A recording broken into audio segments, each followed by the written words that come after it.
Arun, Bob మరియు టిమ్లు వరుసగా 2:1:3 నిష్పత్తిలో పెట్టుబడితో ఒక వ్యాపారం ప్రారంభించారు. ఆ వ్యాపారంలో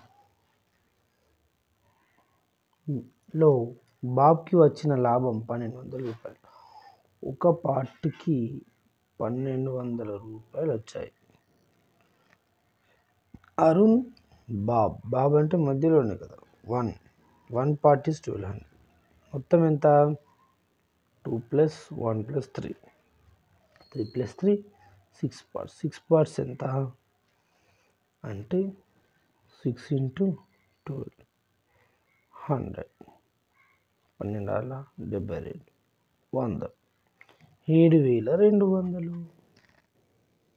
సో మొత్తం వారికి వచ్చినటువంటి లాభం. ఇట్లా విడివిడిగా కూడా మనం అడగవచ్చు, లేదా మొత్తానికి వాళ్ళకు వచ్చినటువంటి లాభం ఎంత అని కూడా మనల్ని అడగవచ్చు. అప్పుడు ఈ విధంగా మనం క్యాలిక్యులేషన్ చేయాలి.